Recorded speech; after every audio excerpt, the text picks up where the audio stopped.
Sistem Super Devouring. Bab 221 Pria Misterius. Ayo bertarung. Ye Xuan menggertakkan giginya dan bersiap untuk bertarung habis-habisan. Naga terbang itu hanya berjarak 100 meter darinya, dan cakar tajamnya mungkin dapat merobek tubuhnya menjadi beberapa bagian dalam sekejap. Namun, dia dapat langsung menyatukan garis keturunan tingkat atas hanya dengan pikirannya. Namun, pada saat kritis ini, dasar binatang jahat, jangan sakiti siapapun. Tiba-tiba sebuah teriakan keras terdengar di telinga Ye Xuan, membuat kepalanya tiba-tiba berhenti. Ketika dia melihat lebih dekat, dia terkejut karena naga terbang yang mengejarnya tidak memiliki sayap. Baru saja dia melihat dengan jelas, naga terbang itu bersayap dua. Tapi sekarang, kenapa yang tersisa hanya satu sayap? Ah! Naga terbang itu meraung. Salah satu sayapnya awalnya terluka, dan sekarang sayap yang terluka itu langsung terpotong. Ia menoleh dan mendapati seorang pria berpakaian putih berdiri di udara tidak jauh di depannya. Ye Xuan juga menoleh dan langsung terkejut. Apa yang sedang terjadi? Ada seseorang yang berdiri di udara. Apakah ini hasil editan? Ao! Fei Long meraung lagi dan bergegas menuju pria berbaju putih. Sebagai naga yang sombong, kami benar-benar disakiti oleh manusia. Sungguh memalukan. Seekor naga terbang berani mengaum padaku. Lelaki itu berdiri di udara, tidak menghindar maupun bersembunyi, hanya menyaksikan cakar naga terbang itu mencengkeram ke arahnya. Ye Xuan menyaksikan dengan mata terbuka lebar, tidak ingin melewatkan satu adegan pun.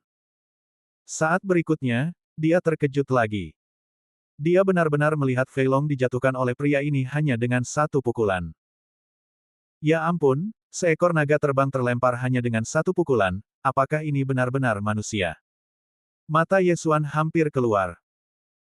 Sekalipun naga terbang ini telah ditekan selama bertahun-tahun yang tak terhitung jumlahnya dan kekuatannya belum mencapai puncaknya, ia tetap sangat menakjubkan. Pada saat ini, Song Caijing juga bergegas mendekat dan berdiri di sampingnya sambil menonton. Binatang jahat, matilah, pedang layu. Suara pria parubaya itu terdengar di udara. Kemudian, dia dengan santai melancarkan serangan tebasan. Tebasan itu berwarna ungu hitam dan tampak sangat lambat, tetapi juga sangat cepat. Fei Long gagal menghindar dan langsung tertebas.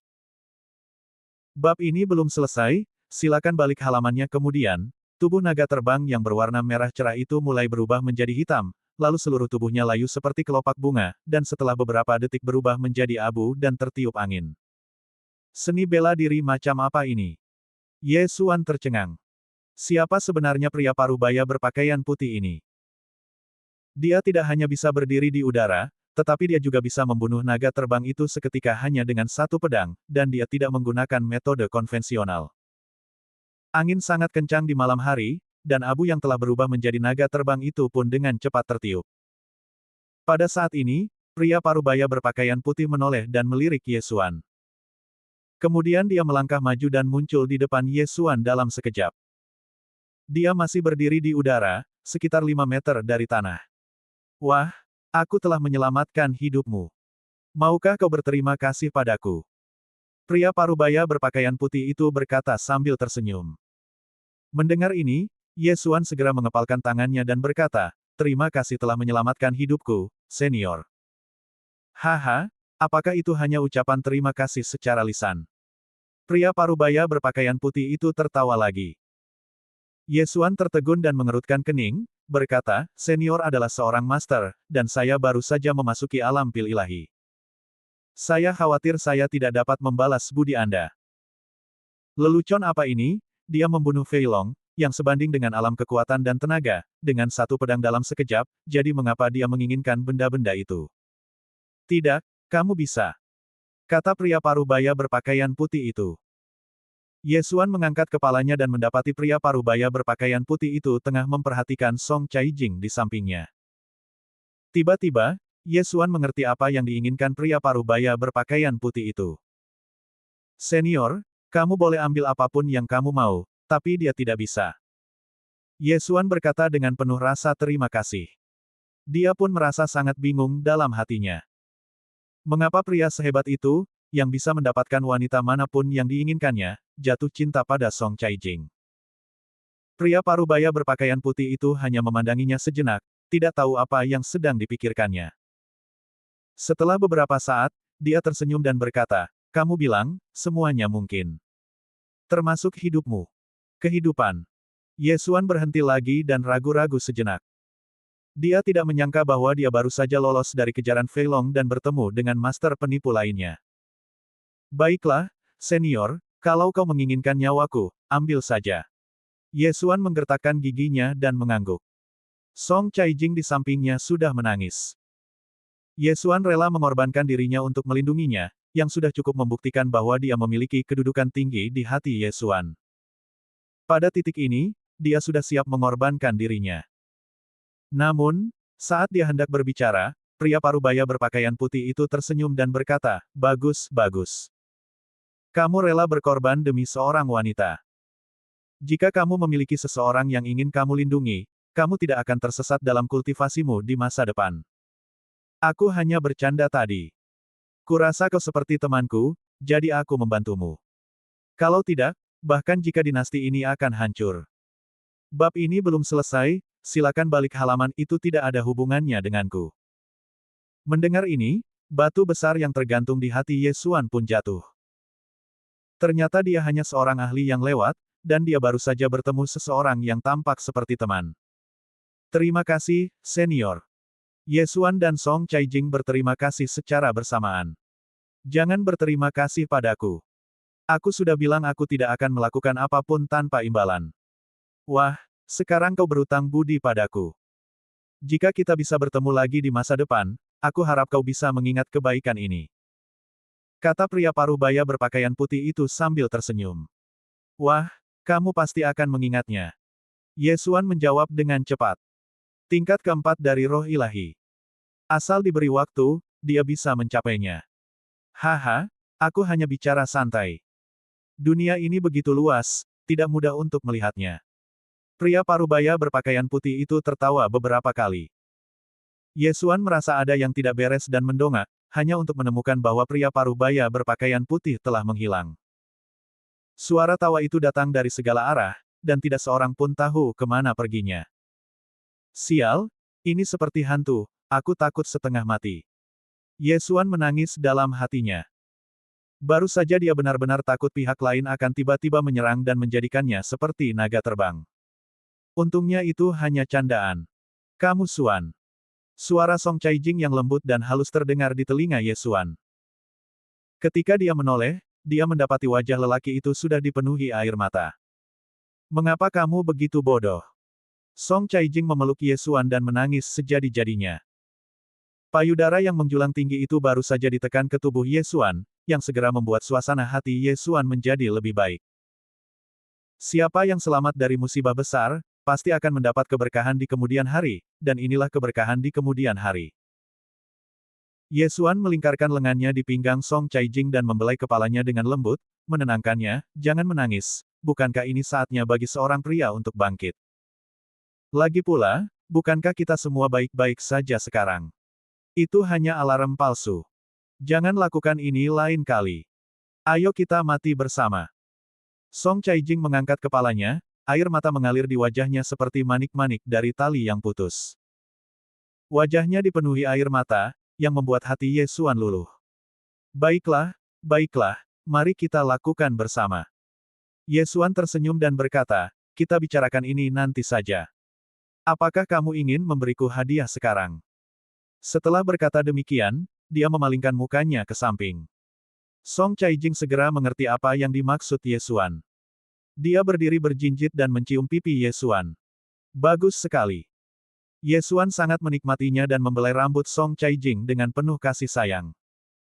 Kapankah ia pernah membayangkan seorang dewi cantik akan memeluknya? Dalam kehidupan sebelumnya, dia bahkan tidak berani memikirkannya. Bab 222 Pangeran Permaisuri Dinasti Song Agung. Ngomong-ngomong. Pada saat ini, Song Caijing tiba-tiba mengangkat kepalanya, menatap Yesuan dengan mata berkaca-kaca, dan berkata lembut, "Senior itu sepertinya mengenalmu." "Ya, aku bisa melihatnya." Yesuan mengangguk dan berkata, "Dibandingkan dengan Zongzu, vitalitas langit dan bumi di 4 wilayah utama sangatlah langka. Vitalitas langit dan bumi lemah, dan tidak akan menghasilkan harta surga dan bumi yang disukai oleh para master seperti itu. Jadi, senior itu pasti tidak bepergian, tetapi datang kepadaku secara khusus. Teman yang disebutkan oleh senior itu mungkin ada hubungannya dengan ayahmu. Song Caijing menambahkan. Hampir benar. Namun, seberapa kuat dia sehingga bisa berdiri di udara? Ye Xuan bertanya dengan heran. Song Caijing juga menggelengkan kepalanya, aku tidak begitu jelas, aku hanya bisa kembali dan bertanya pada tuanku. Gurunya adalah tetua tertinggi di Lingqiao Mansion, pria kuat di alam bumi dan, jauh lebih kuat dari kakeknya Song Cheng, jadi mungkin dia mengetahuinya. Kultus Dewa Binatang ini sedang mencari kematian. Mereka benar-benar mencoba mengendalikan naga terbang. Mereka pantas dihancurkan. Ye Xuan menggelengkan kepalanya tak berdaya. Dia menoleh untuk melihat ibu kota kekaisaran, yang sudah menjadi lautan api. Diperkirakan gudang harta karun kekaisaran dinasti Tang telah terbakar. Lagi pula, naga terbang itu keluar dari bawah istana kekaisaran. Lalu apa yang harus kita lakukan sekarang? Song Caijing mengedipkan matanya yang besar dan menatap Ye Xuan. Pada saat ini, dia telah menerima Ye Xuan dan menganggap Ye Xuan sebagai pendukung hidupnya. Mari kita pergi ke istana dinasti Tang terlebih dahulu untuk melihat apakah ada hal-hal yang baik, lalu pergi ke dinasti Songmu. Ye Xuan berkata dengan santai. Meskipun Fei Long melarikan diri dari istana, mungkin akan ada beberapa keuntungan yang tak terduga. Ya. Song Caijing mengangguk pelan, dan rona malu kembali muncul di wajah kecilnya. Ye Xuan akan pergi ke dinasti Song, jadi bukankah itu berarti dia akan bertemu keluarganya? Titik. Lalu, Ye Xuan mengendarai Lingqiao datang ke istana dan berjalan-jalan di dalamnya. Istana itu benar-benar lautan api, dan bahkan di udara orang bisa merasakan panas yang mengerikan. Api naga terbang itu sangat mengerikan. Sekalipun tidak ada yang terbakar, itu bisa bertahan selama beberapa hari. Kalau ada apa-apa, bisa menyebar lebih cepat lagi. Oleh karena itu, istana itu segera terbakar menjadi abu dan menjadi tanah tandus. Ye Xuan tidak berani menyentuh api itu dengan mudah, jadi dia pikir lebih baik melupakannya dan langsung pergi ke dinasti Song. Dinasti Tang dan dinasti Song memiliki hubungan yang buruk karena mereka bertetangga. Namun, mengandalkan kecepatan Lingqiao Dapeng, Ye Xuan juga terbang selama seminggu sebelum tiba di Ibu kota kekaisaran dinasti Song. Bab ini belum selesai, silakan balik halaman. Sepanjang perjalanan, Song Caijing juga mengamati dengan saksama. Ada pula sisa-sisa kultus Dewa Binatang di dinasti Song Agung, dan ada pula banyak pasang surut binatang. Namun, ketika berita itu sampai ke istana Lingqiao, Song Cheng segera membawa Song Juyu dan sekelompok master ke dinasti Song Agung. Jadi, dinasti Song telah selamat dari bencana dan sedang dalam proses rekonstruksi. Saat ini, di luar kota kekaisaran dinasti Song. Lingqiao Dapeng, kamu adalah utusan dari Lingqiao Mansion. Lingqiao Dapeng yang ditunggangi Ye Xuan diturunkan sedikit, dan Song Caijing sengaja memperlihatkan kepalanya. Itu yang mulia sang putri. Setelah melihat Song Caijing, sekelompok penjaga di bawah membiarkannya pergi. Bahkan jika yang lain ingin terbang langsung ke kota kekaisaran, mereka tidak berani menyerang. Pangeran Permaisuri dinasti Song telah kembali, haha. Ye Xuan berteriak beberapa kali kepada orang-orang di bawah. Namun sebelum dia menyelesaikan perkataannya, Ye Xuan merasakan sakit di pinggangnya, lalu Song Caijing berkata dengan nada genit, dasar orang jahat, jangan bicara omong kosong. Mereka berdua menunggangi Lingqiao Dapeng dan mendarat tepat di depan sebuah istana yang megah. Ayah, aku kembali. Song Caijing melompat dari Lingqiao Dapeng dan langsung berlari masuk. Tim di pintu bahkan tidak punya waktu untuk bereaksi. Ye Xuan mengikutinya dari dekat. Dia sedikit iri. Dengan kekuatannya saat ini, dia dapat dengan mudah mendirikan dinasti dan memiliki 3.000 wanita cantik dan puluhan ribu orang. Sayangnya, ini bukan kehidupan yang diinginkannya. Mimpi dia saat ini adalah menjadi seorang guru besar, bukan menjadi kaisar. Ye Xuan mengikutinya masuk. Setelah Song Caijing memperkenalkannya, dia mengetahui bahwa istana ini adalah tempat untuk diskusi dan pertemuan internal keluarga Song, dan orang biasa tidak diizinkan masuk. Tak lama kemudian, mereka melihat pejabat tinggi dinasti Song duduk di istana. Gadis, kau sudah kembali, iya. Ye Xuan, kau juga di sini. Song Cheng, yang duduk di kursi pertama, berkata dengan terkejut. Pada saat yang sama, mata semua orang tertuju pada Song Caijing dan Ye Xuan. Halo, Paman dan Bibi. Song Caijing menyapa dengan hormat. Semua orang di sini berasal dari keluarga Song, keluarga kerajaan dinasti Song. Keluarga Song telah diwariskan selama ribuan tahun. Seluruh keluarganya sangat besar, dengan ratusan garis keturunan langsung saja. Mereka yang duduk di sini semuanya adalah anggota tingkat tinggi dari seluruh keluarga Song. Bab ini belum selesai, silakan balik halaman. Sebelum Ye Xuan berjalan mendekat, dia merasakan beberapa aura kuat. Setidaknya ada 10 orang di alam setengah langkah dan Yuan. Adapun yang lainnya, mereka semua berada di puncak alam mendalam sejati. Akan tetapi, mereka pada umumnya adalah orang-orang setengah baya dan lanjut usia, dan hanya sedikit pula yang masih muda. Halo, para senior. Ye Xuan juga mengepalkan tangannya dengan hormat. Song Caijing membawa Ye Xuan langsung ke sisi Song Cheng. Kemudian, Song Cheng tersenyum dan berkata, "Gadis, kedatanganmu kali ini sia-sia. Sisa-sisa sekte Dewa Binatang di dinasti ini telah dimusnahkan.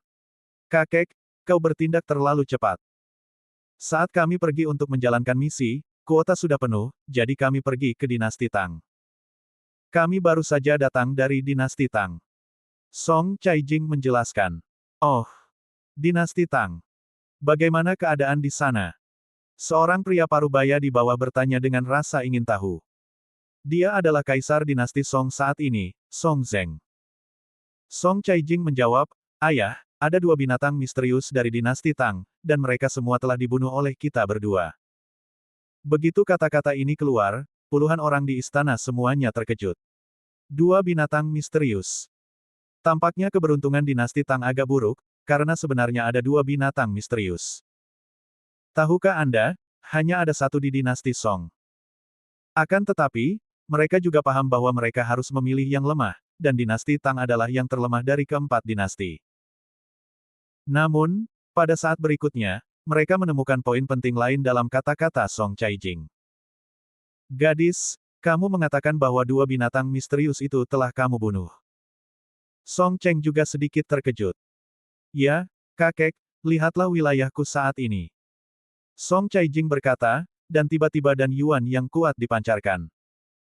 Song Cheng merasakannya dan matanya melotot, dia berseru, "Alam pil ilahi." "Ya, aku sudah berhasil menembus alam pil ilahi." Ye Xuan pernah memberiku pil 6 Yuan sebelumnya, dan kali ini dia memberiku pil dalam binatang mistik. Song Caijing menceritakan apa yang terjadi. Seluruh tempat tiba-tiba menjadi berisik. Alam pil ilahi. Dinasti Song akhirnya memiliki wilayah ramuan suci kedua. Oke, bagus sekali, haha. Song Cheng tertawa beberapa kali, lalu cepat-cepat berbalik untuk mengucapkan terima kasih, Ye Xuan, terima kasih banyak telah menyerahkan inti dalam binatang buas misterius itu kepada Caijing. Anda terlalu sopan, senior. Itu tugas saya sebagai anggota keluarga.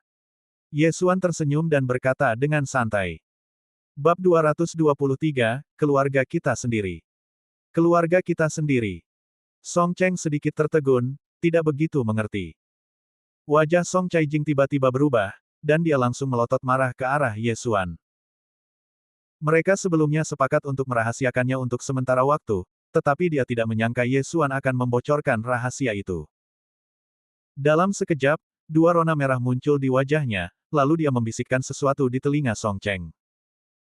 Setelah mendengarkan ini, mata Song Cheng berbinar dan dia tertawa lagi. "Haha, kita keluarga, kita keluarga." Dinasti Song Agungku tiba-tiba memiliki 2 orang lagi di alam pil ilahi. Itu hebat.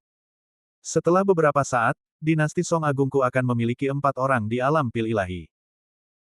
Fakta bahwa orang-orang ini dapat duduk di sini hari ini menunjukkan bahwa mereka tidak bodoh. Setelah mendengar apa yang dikatakan Song Cheng, mereka langsung memahaminya. Begitu ya. Kau pemuda yang baik, tampan dan berbakat. Kau benar-benar pantas menjadi penjahit. Song Zheng yang berdiri di bawah, membelai jenggot hitamnya sambil tersenyum. Song Caijing, yang berkulit tipis, tidak tahan dengan siksaan seperti itu dan buru-buru mengalihkan topik pembicaraan. "Kakek, jangan bicarakan ini dulu. Apakah saudaraku juga memurnikan ramuan batin binatang misterius itu?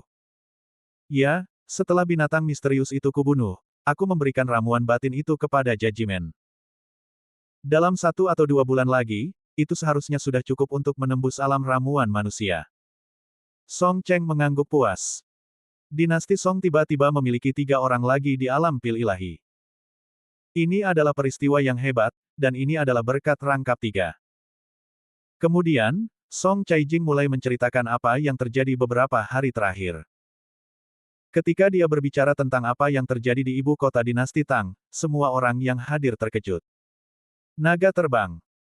Benar-benar ada naga terbang yang ditekan di bawah ibu kota dinasti Tang. Saya tidak percaya, sungguh tidak percaya bahwa di dinasti Tang yang sekecil itu, ada seekor naga terbang yang terluka. Dinasti Tang benar-benar berani mencoba mengendalikan seekor naga terbang. Song Cheng menggelengkan kepalanya dan berkata, sepertinya markas besar Sekte Dewa Binatang seharusnya berada di dinasti Tang. Gadis, bagaimana kabar naga terbang itu sekarang? Song Zeng tiba-tiba bertanya. Ia terbunuh oleh serangan pedang seorang senior yang lewat. Ngomong-ngomong, kakek, senior itu berhasil memukul naga terbang itu dengan 1 pukulan, dan ia bahkan bisa terbang di udara. Di alam mana ia berada? Song Caijing bertanya dengan rasa ingin tahu. Mendengar ini, Song Cheng langsung berdiri dan berseru, apa? Terbang. Ya, senior ini bisa berdiri di udara. Lagu Caijing mengangguk. Bab ini belum selesai, silakan balik halaman, dia adalah orang yang sangat kuat di alam Kipo. Ketika fisik orang kuat di alam Lipo ditingkatkan ke tingkat tertentu, dia dapat menerobos ke alam Kipo. Setelah terobosan, dia dapat mengendalikan Ki untuk terbang. Dia dapat menjatuhkan naga terbang dengan 1 pukulan. Ini masih masalah kecil. Dia mungkin dapat membunuh naga terbang hanya dengan 1 jari. Song Cheng berkata dengan tidak percaya. Dia hanya mencapai keberhasilan kecil di alam manusia dan masih agak jauh dari alam bumi dan, belum lagi alam surga dan 4 alam roh dan jiwa. Namun, dia bingung mengapa orang yang begitu berkuasa benar-benar bisa melewati dinasti Tang. Itu sungguh tidak terduga. Mendengar itu semua yang hadir memperlihatkan pandangan rindu. Bisakah manusia terbang di langit? Betapa menakjubkannya hal ini. Ada 4 alam jiwa spiritual, jiwa fisik, dan jiwa ki. Masih ada 2 alam lagi yang akan datang. Aku ingin tahu di tingkat mana ayah orang malang itu dan guru misterius itu berada. Yesuan berkata diam-diam di dalam hatinya. Kakek, ceritakan lebih banyak tentang 4 alam roh. Song Caijing juga menjadi tertarik dan mengganggu Song Cheng.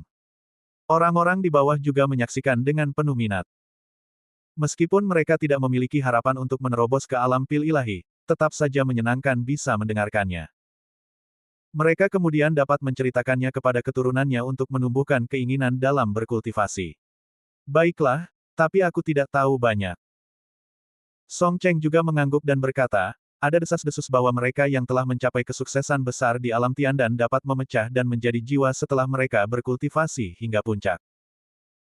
Setelah terobosan, kebugaran fisik akan meningkat pesat, dan mereka akan memiliki setidaknya kekuatan naga terbang, yang disebut kekuatan 1 naga. Kebanyakan orang berkultivasi hingga batas maksimal, yaitu kekuatan 100 naga. Pada saat itu, mereka dapat mencoba menerobos alam Kipo. Namun, konon ada beberapa orang jenius yang dapat melampaui kekuatan 100 naga, mencapai 200 atau bahkan 300 naga. Bagi orang seperti itu, kekuatan pukulan saja sudah cukup untuk membelah gunung dan meretakkan bumi. Setelah menerobos dari alam Sendan ke alam Lipo, dan Yuan dalam tubuh akan diubah menjadi Ki sejati yang lebih kuat. Setelah menerobos dari alam Lipo ke alam Kipo, Anda dapat menggunakan Ki sejati dalam tubuh untuk terbang dan bertarung di udara. Alam apa setelah alam Kipo? Song Caijing bertanya dengan penuh minat. Song Cheng melanjutkan, setelah alam Kipo, ada alam Jingpo, lalu alam Senpo. Namun, saya hanya pernah mendengar nama kedua alam ini. Kalau begitu, kakek, apakah kamu tahu di wilayah mana senior itu berada? Song Caijing bertanya lagi. Aku tidak yakin tentang itu, tetapi dia setidaknya menguasai alam Kipo dan dapat membunuh naga terbang dengan 1 pukulan. Selain itu, seni bela diri pedang itu, bab ini belum selesai, silakan balik halaman, yang mengubah naga terbang menjadi abu berada di luar pemahamanku. Song Cheng menggelengkan kepalanya tak berdaya. Dia hanya orang yang telah mencapai keberhasilan kecil di alam ramuan manusia. Namun, ia juga memberikan beberapa ilmu pengetahuan populer kepada Ye Xuan dan Song Caijing, yang merangsang semangat mereka untuk berkultivasi. Tidak, Ye Xuan seharusnya yang ditingkatkan asteris. Cek cek cek, kau bisa terbang saat berada di alam Kipo. Akan sangat keren terbang ke langit sambil membawa Caijing di tanganmu. Saat Ye Xuan memikirkan tentang kemampuannya terbang ke langit, dia tidak bisa menahan diri untuk keluar untuk membunuh monster dan naik level. Setelah itu, para pejabat tinggi dinasti Song ini melanjutkan diskusi mereka, sementara Ye Xuan dibawa oleh Song Caijing ke istana kecil tempat tinggalnya. Karena hubungan mereka sudah diketahui publik, tidak ada lagi yang perlu disembunyikan. Selain itu, ada lebih dari satu ruangan di istana kecil Song Caijing. Awalnya, Ye Xuan ingin membawa pil untuk saudara iparnya, tetapi ketika dia berpikir bahwa Song Jue akan mampu menerobos ke alam pil ilahi sendiri dalam 2 bulan, dia memutuskan untuk melupakannya. Lagi pula, satu pil berharga 5 miliar poin melahap, yang terlalu mahal. Kamu bisa tinggal di sini malam ini. Hubungi mereka jika kamu punya masalah. Song Caijing membawa Ye Xuan ke sebuah kamar. Kau tidak mau ikut denganku? Ye Xuan menatapnya sambil tersenyum. Dasar orang jahat, teruslah berimajinasi. Aku belum menyelesaikan masalah ini denganmu. Song Caijing berkata dengan genit. Ketika mereka berada di Lingqiao Dapeng hari itu, Ye Xuan hampir memakannya, tetapi untungnya dia diselamatkan oleh teriakan naga terbang. Lihat, keluargamu sudah menerimaku, jadi mengapa tidak biarkan aku menyelesaikan kesepakatan ini? Ucap Ye Xuan lalu tiba-tiba mengulurkan tangannya memeluk pinggang ramping Song Caijing. Dia telah mendengar bahwa dunia ini lebih terbuka dan seseorang dapat melakukan itu bahkan jika mereka tidak menikah. Orang jahat, cepat masuk, aku pergi dulu. Song Caijing tersipu dan lari seperti burung yang ketakutan. Ye Xuan sangat menyesalinya. Kalau saja dia tahu lebih awal, dia pasti sudah melakukan hal itu pada Lingqiao Dapeng. Tapi itu tidak penting. Karena hubungannya sudah terkonfirmasi, apakah Song Caijing masih bisa melarikan diri? Kebetulan saja sekarang setelah dia keluar kali ini, dia juga bisa kembali ke Kekaisaran Xuanyang dan membawa beberapa hal baik untuk keluarga Ye. Ada ratusan miliar titik pelahap, dan salah satu di antaranya dapat mengangkat seluruh keluarga Ye ke alam roh sejati. Bab 224 kembali ke kota Lianyun. Setelah tinggal di dinasti Song selama 3 hari, Ye Xuan juga pergi dengan Lingqiao Dapengnya. Song Caijing juga pergi ke Kekaisaran Xuanyang kali ini. Pada saat ini, Lingqiao Dapeng telah memasuki Kekaisaran Xuanyang. Gadis kecil, jangan gugup. Menantu perempuan yang jelek itu harus bertemu dengan mertuanya cepat atau lambat. Lagi pula, ayahku tidak ada di rumah. Ye Xuan dengan lembut membelai rambut wanita cantik di sampingnya. Mendengar ini, Song Caijing segera berkata genit, siapa yang kamu katakan jelek? Haha, itu hanya metafora, tentu saja kamu tidak jelek. Ye Xuan tahu bahwa dia telah mengatakan hal yang salah dan buru-buru menjelaskan. Hanya beberapa menit setelah mereka memasuki Kekaisaran Xuanyang, Lingqiao Dapeng telah terbang di atas kota Lianyun. Kita sudah sampai. Ye Xuan berdiri dan menatap kota besar di depannya. Dia tidak dapat menahan diri untuk berkata, baru kurang dari setahun, dan sudah berkembang menjadi kota besar. Dia ingat bahwa dia meninggalkan kota Lianyun setelah tahun baru, lalu pergi ke Sekte Liyun, lalu ke kota Nanlin, lalu ke ibu kota kekaisaran, dan akhirnya ke prefektur Lingqiao. Sekarang saya memikirkannya, tahun baru hampir tiba. Song Caijing juga berdiri. Ekspresi gugup dan malunya menarik perhatian Ye Xuan, dan dia tak dapat menahan diri untuk menciumnya. Namun, pada saat ini, Ye Xuan tiba-tiba teringat sebuah pertanyaan dan berkata, ngomong-ngomong, aku lupa memberitahumu sesuatu. Aku sudah bertunangan sebelumnya. Apa? Kau sudah bertunangan? Kau ingin aku menjadi selirmu? Song Caijing berseru kaget. Dia mengajukan 2 pertanyaan berturut-turut, dan percikan sudah menyembur dari matanya. Jangan gugup, aku hanya lupa memberitahumu. Tunanganmu adalah teman bermainku sejak kecil. Namun, Saat itu dia tidak ingin menikahi pria jelek, jadi dia menggunakan aku sebagai tameng. Ye Xuan menjelaskan dengan cepat. Dia merasa Song Caijing hendak menghunus pedangnya. Song Caijing mendengus dingin. Dia cukup puas dengan penjelasan ini. Namun, dia tidak terlalu mempermasalahkan berapa banyak wanita yang dimiliki Ye Xuan, selama dia tidak mengecewakannya. Lagi pula, ayahnya memiliki lebih dari selusin selir, dan saudara laki-lakinya telah menikahi 3 putri.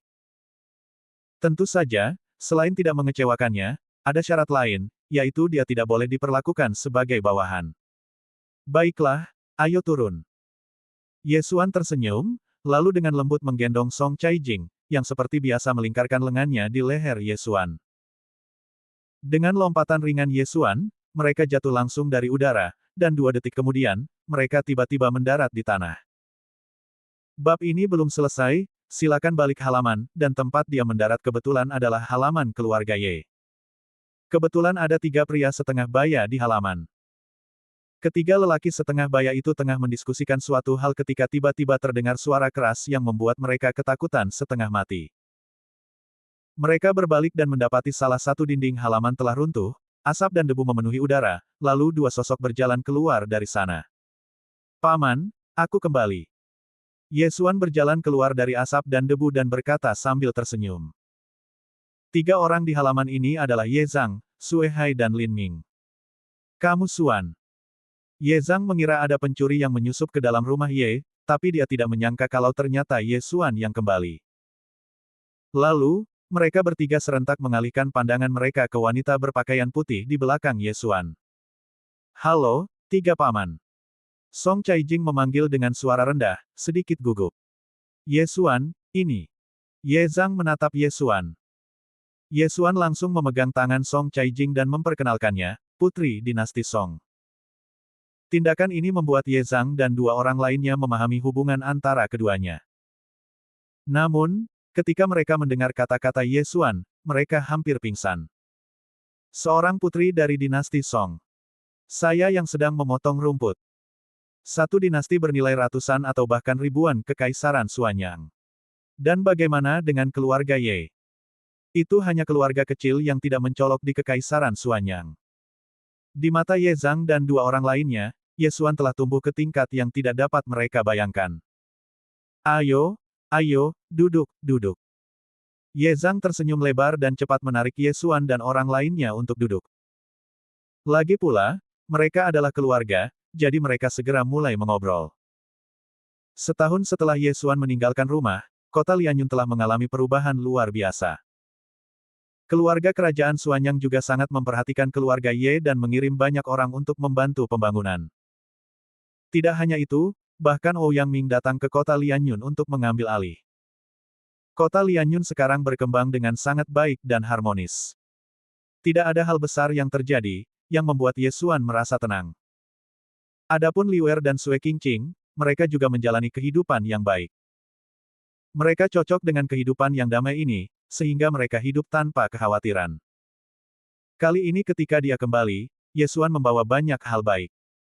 Selain sumber daya kultivasi dan seni bela diri tingkat bumi, bab ini belum selesai, silakan balik halaman ada juga harta yang dipertukarkan dalam sistem melahap, seperti liontin giok meditasi yang meningkatkan kecepatan kultivasi, boneka pelindung yang sebanding dengan puncak alam mendalam sejati, dan seterusnya.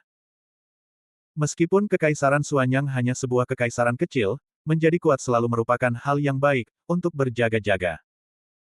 Dengan ini, keluarga Ye, Sue, dan Lin pasti akan menjadi salah satu keluarga terkuat di wilayah timur. Setelah meninggalkan Ye Zhang, Ye Xuan juga kembali ke halaman tempat tinggalnya. Sebelum memasuki halaman, aku mendengar suara tawa dan celoteh dari dalam. Jelas terlihat 2 gadis kecil sedang bermain-main. Ye Xuan mendorong gerbang halaman dan berjalan masuk bersama Song Caijing. Ketika kedua gadis kecil di dalam melihat Ye Xuan, mereka langsung berlari ke arahnya. Tuan muda, Anda akhirnya kembali. Liuer langsung berlari ke pelukan Ye Xuan, matanya merah karena kegembiraan. Haha, Liuer telah tumbuh jauh lebih tinggi setelah tidak melihatmu selama setahun. Ye Xuan dengan lembut menyentuh kepala Liuer. Bajingan, Hanya karena kau menjadi jenderal yang menjaga negara, apa kau tidak peduli pada kami? Kau sudah lama tidak kembali. Sue Qingqing berjalan dengan marah dan menunjuk langsung ke hidung Ye Xuan. Tidak ada cara lain. Waktuku terbatas, jadi aku langsung meninggalkan Kekaisaran Xuanyang. Sekarang aku tidak akan kembali.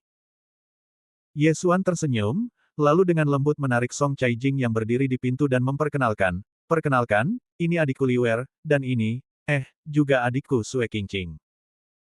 Sebelum dia selesai berbicara, Sue Qingqing berkata dengan nada tidak puas, "Siapa adikmu?" "Aku tunanganmu." Aku tahu kamu gelisah dan selalu membawa pulang adik perempuan yang cantik." Ye Xuan tertegun, dan dia tiba-tiba teringat bahwa dia membawa Guan Yulan kembali selama tahun baru Imlek lalu. "Saya tidak tahu, bagaimana keadaan Guan Yulan sekarang." Tetapi dia tidak terlalu memikirkannya. Dia akan pergi ke Sekte Liyun nanti untuk melihat apakah Guan Yulan telah kembali. "Kau hanya seorang penipu. Lagi pula, Caijing juga tunanganku. Kita harus bisa berhubungan baik di masa depan." Ye Xuan tersenyum canggung. Dia telah melihat tatapan mata pembunuh Song Caijing. Dia juga tahu bahwa Song Caijing mungkin tidak sedang berdebat dengan Sue Qingqing, tetapi khawatir dengan kakak perempuan cantik lainnya yang disebutkan Sue Qingqing. "Lupakan saja kali ini, tapi jika kau membawanya kembali lain kali, aku akan menggigitmu sampai mati." Sue Qingqing berkata dengan marah, lalu dia langsung menghampiri Song Caijing dan berkata dengan penuh kasih sayang, "Kakak, ayo kita masuk ke rumah dan bicara, jangan ganggu dia." Ye Xuan memutar matanya, ekspresinya berubah lebih cepat dari cuaca. Bab 225, Menantang Peringkat Surgawi. Ketiga gadis itu berlari langsung ke dalam rumah. Ye Xuan tidak mengikuti mereka. Ia memperkirakan bahwa ketiga gadis itu akan segera menjadi teman karena mereka masih gadis kecil. Seperti dugaannya, dalam waktu kurang dari setengah jam, mereka sudah saling memanggil saudara dan berbincang-bincang dengan sangat harmonis. Setelah itu, Ye Xuan menukar dua benda kecil dari sistem melahap dan berjalan ke dalam rumah. "Liuer, Qingqing, pakailah dua liontin giok kecil ini. Liontin ini dapat menyelamatkan nyawa kalian saat kalian dalam bahaya." Ye Xuan menyerahkan dua liontin giok kecil. "Kamu masih punya hati nurani karena kamu membawa pulang hadiah." Sue Qingqing mengambil liontin giok kecil itu tanpa ragu-ragu dan mendapati bahwa liontin itu dibuat dengan sangat halus dan tampak sangat bagus saat dikenakan di lehernya.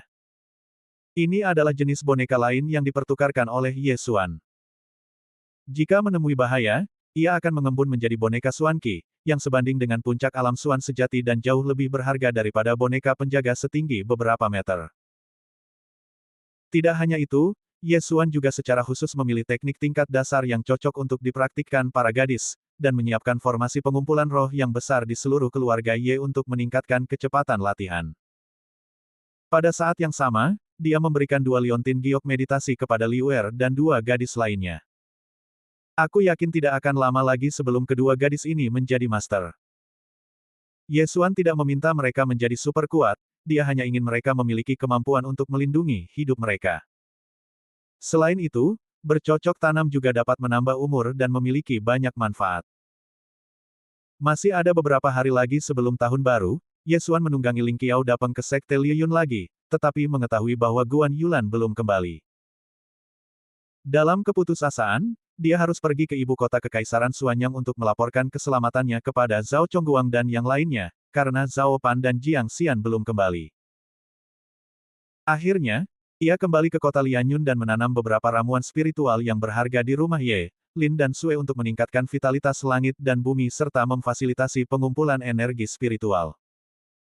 Tahun lalu, Ye Xuan membawa Guan Yulan kembali, namun sayangnya Guan Yulan pergi berlatih dan belum kembali. Sejujurnya, Ye Xuan sangat merindukan Guan Yulan. Lagi pula, Guan Yulan hendak menyatakan cintanya padanya. Ketika memikirkan hal ini, Ye Xuan menjadi marah dan ingin berlari ke kuburan Zhou Chang, menggalinya, dan kemudian memukulinya. Hanya dengan mencambuk mayatlah dia dapat meredakan kebencian di hatinya. Dengan datangnya tahun baru, Ye Xuan bertambah 1 tahun dan sudah berusia 17 tahun. Setelah tahun baru, dia tinggal di kota Lianyun selama beberapa hari lagi, dan kemudian menunggangi Ling Qiao datang kembali ke rumah Ling Qiao. Markas Besar Sekte Dewa Binatang. Bab ini belum selesai, silakan balik halamannya telah dihancurkan, dan sisa-sisa yang lain tidak perlu ditakutkan, tetapi kali ini, kita harus mencabut mereka, jika tidak, mereka akan bangkit lagi di masa mendatang. Song Cheng, Song Juyu dan yang lainnya telah kembali ke rumah Ling Qiao, bahkan lebih cepat dari Ye Xuan. Setelah Ye Xuan kembali ke istana Ling Qiao, tetua tertinggi datang menemuinya.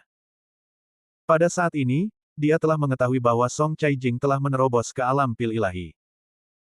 Dia langsung tertawa terbahak-bahak dan hampir tertawa sampai giginya tanggal. Seorang remaja berusia 17 tahun di alam pil ilahi, seorang remaja berusia 18 tahun di alam pil ilahi, kualifikasi ini benar-benar unik dalam sejarah Ling Qiao Mansion. Karena Ye Xuan telah menerobos ke alam pil ilahi, sekaranglah saatnya baginya untuk memulai. Memulai apa? Tantang peringkat tanah. Selain Jiang Yu, ada 4 orang lain di alam pil ilahi di daftar bumi Istana Bumi. Dengan kata lain, tahap kelima hingga ke-10 semuanya sudah setengah langkah memasuki alam dan Yuan. Dia tidak memilih untuk menantang 4 orang di alam pil ilahi. Lagi pula, mereka semua adalah anggota aliansi Senzu, jadi dia hanya menantang orang yang menduduki peringkat ke-10. Meskipun saudara senior ini juga berasal dari aliansi Senzu, dia mengakui kekalahan dengan mudah. Dengan cara ini, Ye Xuan dan Song Caijing dipromosikan ke Istana Tianzi. Pada saat ini, Ye Xuan dan Song Caijing datang ke Tianzi Mansion dan tinggal di halaman yang sama. Begitu mereka mendarat, seseorang datang. Song Caijing berbalik dan melihat bahwa itu adalah tuannya. Dia segera memberi salam dengan hormat, "Guru, mengapa Anda ada di sini?" Pengunjung itu adalah Zhou Yan, tetua tertinggi di Istana Ling Qiao. Dia berjalan masuk ke pintu tanpa rasa hormat dan berkata sambil tersenyum, "Haha, aku mendengar dari tetua Song bahwa kalian berdua telah memasuki alam pil manusia. Hebat, hebat sekali." Mendengar ini, wajah kecil Song Caijing tidak bisa menahan memerah. Karena Zhou Yan sudah mendengar tentang ini, dia pasti sudah tahu tentang hubungannya dengan Ye Xuan. Saat Zhou Yan berbicara, dia juga menatap Ye Xuan, dan ekspresi terkejut melintas di wajahnya, dan dia berkata, "Kamu sama seperti ayahmu, itu luar biasa. Sekarang kamu telah melangkah ke istana surgawi, itu tidak berarti kamu dapat masuk ke dalam 5 besar daftar surgawi. Kamu masih perlu bekerja lebih keras. Senior, bisakah kau memberitahuku wilayah kekuasaan saudara-saudara yang berada di peringkat 5 teratas daftar surgawi?" Ye Xuan berkata sambil mengepalkan tangannya. "Aku tahu kau telah bergabung dengan aliansi Senzu. Kebetulan saja orang kelima dalam daftar surgawi adalah penyendiri yang belum bergabung dengan pasukan manapun. Kekuatannya." Bab ini belum selesai, silakan balik halaman tergolong yang terburuk. Jika kau ingin menemukan motivasi, maka jadikan dia sebagai targetmu. Pria ini adalah Zhou Dongfeng, di tahap tengah alam manusia dan dia sangat kuat, menghunus 2 pedang di satu tangan, dan mempraktikkan teknik tingkat bumi 36 pedang angin. Zhou Yan berkata dengan santai. Ada beberapa jenius super dalam daftar surgawi, dan mereka semua memiliki orang yang mengajari mereka. Belum lagi pemimpin aliansi Senzu, yang menduduki peringkat pertama dalam daftar surgawi, telah mencapai alam pil bumi. Adapun Jiang Yu, yang menduduki peringkat kedua, ketiga, dan keempat, mereka juga bukan orang biasa. Mereka semua telah mencapai kesuksesan besar di dunia pil manusia. Adapun yang kelima, Zhou Dongfeng, dia hanya berada di tahap tengah alam manusia dan relatif lebih mudah dikendalikan. Tahap tengah alam manusia dan begitu ya. Ye Xuan mengangguk sedikit.